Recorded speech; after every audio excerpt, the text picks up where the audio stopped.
Hey, how are you? SliceofOtaku, and Avatar The Last Airbender is a series beloved by many, with praises as numerous as the lessons it continues to provide. But whereas the general consensus tends to be love and appreciation in the case of The Last Airbender, its sequel series, The Legend of Korra, isn't so lucky.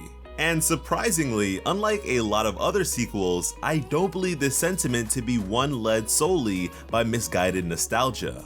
And admittedly, The Legend of Korra is a pretty messy series, but that isn't to say it doesn't have its fair share of high points. Although, when next to the likes of The Last Airbender, it can't help but pale in comparison. And so, rather than perpetuating further conversation in regards to the futility of Korra's efforts, which I'm sure we'll get to at some other point, I want us to delve into the canonical, and within the lore, explain why it is that Avatar Aang and Avatar Korra are so different.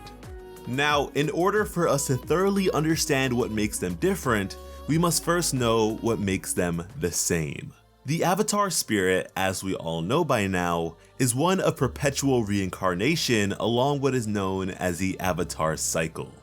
Now, this aforementioned Avatar spirit may be further broken down into two key components, the spirit of the individual and the spirit of Rava. In a previous video of ours centered around the Avatar state and its complementary abilities, we for the most part focused on the Rava side of things, but here, when it comes to reincarnation, it is very much a combined effort. In terms of reincarnation, it's generally believed that when a soul or spirit has unfinished business on Earth or the mortal plane, they will be reborn. And so the Avatar, having inherited the cosmic positioning and role of the primordial spirit known as Rava, continues to reincarnate because the job of the Avatar is never complete.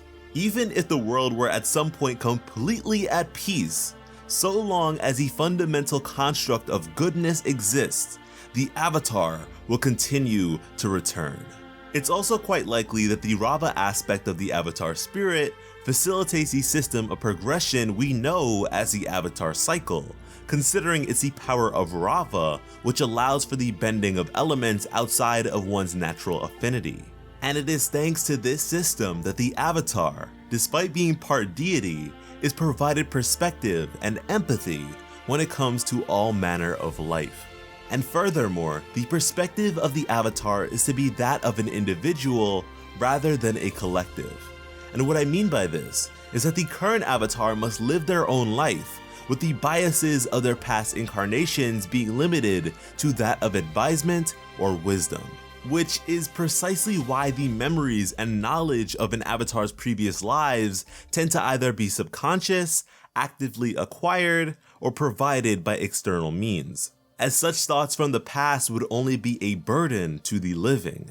And the further you go back, the more removed said perspective would likely be, which would explain why the primary spiritual guide for an Avatar tends to be the one that came just before them. But despite all of this information, belonging to a different nationality with the capacity for new memories doesn't completely explain the differences between Korra and Aang. I mean, it's pretty much the equivalent of starting up a new save file on the same game. And so I'd like us to once again consider the whole picture by looking at the mortal portion of the Avatar spirit as well. And yes, we do know Rava to be the spirit of peace and goodness, but humans are complicated and flawed. And I believe it's this oxymoron dynamic between these two components that holds the answer to our question. As flawed beings, humans are of course prone to making mistakes, and where there are mistakes, there tends to be regret, which I'd imagine is especially true in the case of someone forever bound to the world.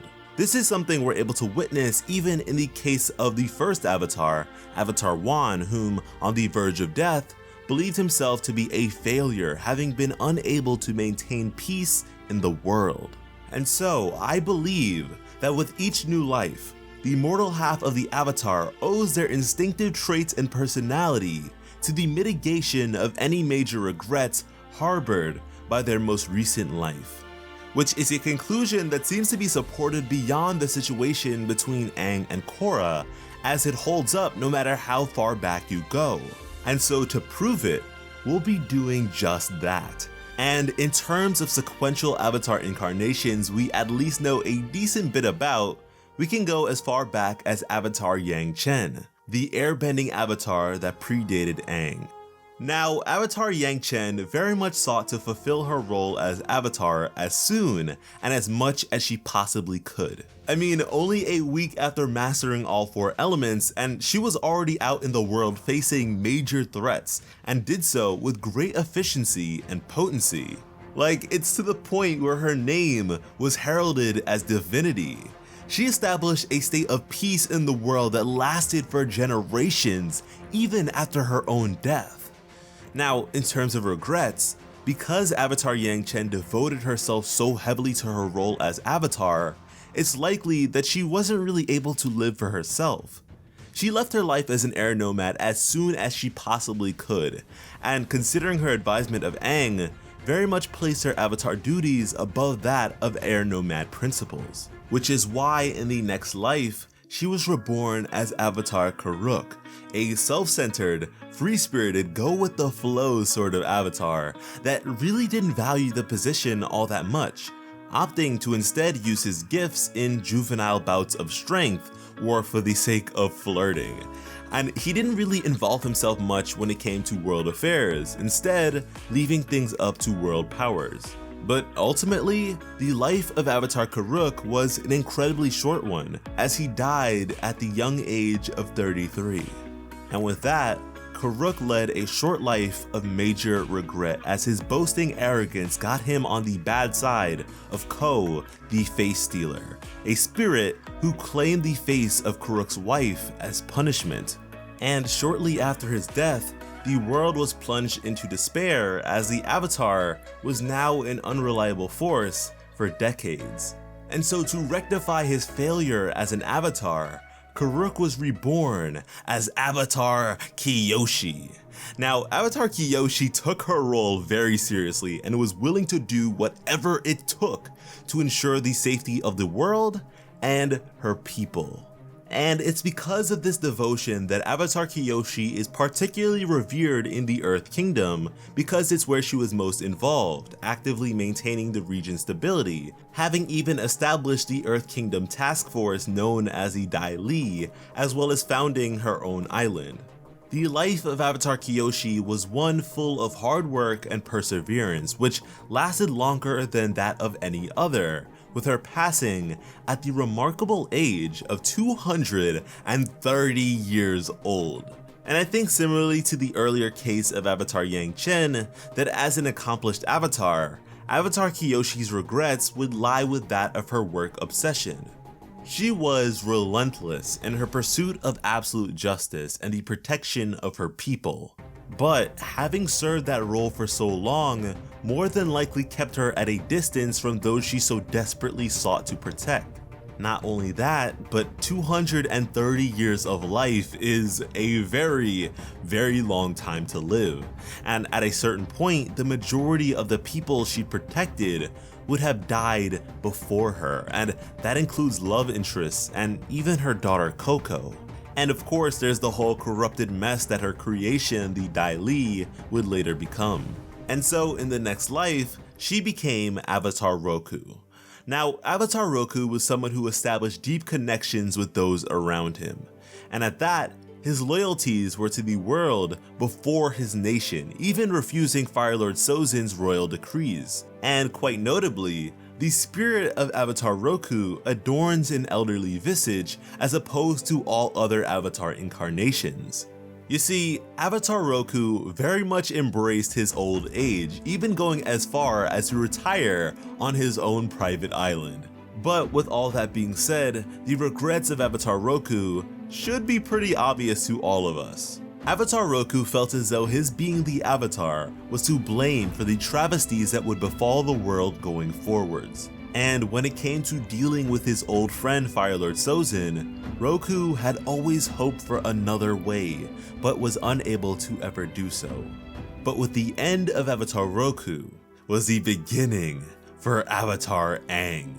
Now, because of Roku's feelings towards his time as Avatar, Aang was partial to refusing the role altogether, instead desiring the life of a devout air nomad, allowing him to pretty much encapsulate the very best of his people. And even beyond the gifts of the Avatar, Aang was always an unorthodox thinker, having received his traditional tattoos by his invention of the air scooter.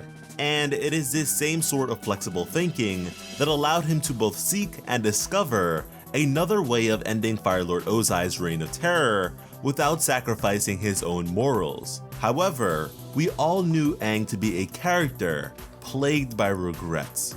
With the terrible events that occurred in his absence, namely the mass extermination of his people and the 100 years of war that warped the world he once knew into something unrecognizable to him, Aang felt that he turned his back on the world. And even when he did return, it wasn't as if he could now undergo the traditional Avatar path. He had to learn all 4 elements at a blistering pace, which was no doubt a harrowing task for such a young Avatar. Which of course finally brings us to his new life as Avatar Korra. And instead of running from her responsibilities as Avatar, Korra began by charging headfirst into them. And I mean, her perception of the Avatar was romanticized to a fault, to the point where later on, the harsh realities of her position would slowly overwhelm her, turning what she believed to be a gift for the vast majority of her young life into something more like a curse. But man, in terms of physicality, she was a pristine bender, having been discovered to be the Avatar at the young age of 4 or 5. But instead of being discovered by means of traditional Avatar toys, she made a show of herself utilizing 3 elements without proper tutelage. She was a prodigy. But such a thing certainly came at a cost, as in exchange for proficiency in fire, earth, and water, any sort of skill with air was sacrificed in the process. Not only that, but to facilitate such physicality, spirituality was lessened as well. These 2 areas formerly being her strong points as Avatar Aang. And so in an effort to lessen the difficulty of one path, another was made to be strenuous in its stead. And you know, for me, the realization of all of this and the overall intricacy of the Avatar Cycle's reincarnation system was so fascinating and just added another layer of intrigue onto what was already one of my favorite concepts of the entire series. And I really hope you feel the same way and are now at the very least able to better understand Korra and all those who predated her. And if you did enjoy the video, let it show. Let's further the discussion in the comments, and if you know any other Avatar fans that would enjoy this sort of thing, go ahead and share the video with them. And if you really want to go above and beyond, well, you can, because we're back with some new merch. The I Love You t-shirt run makes its grand return in 2 brand new colors, along with a hot and ready new Papa Slice design, which also comes in 2 different colors. And if you pick one up, let me know at SliceofOtaku on either Twitter or Instagram, because I would like to see it. And I genuinely appreciate every bit of support you guys send my way, so thank you all so much for watching and have an awesome day. I love you.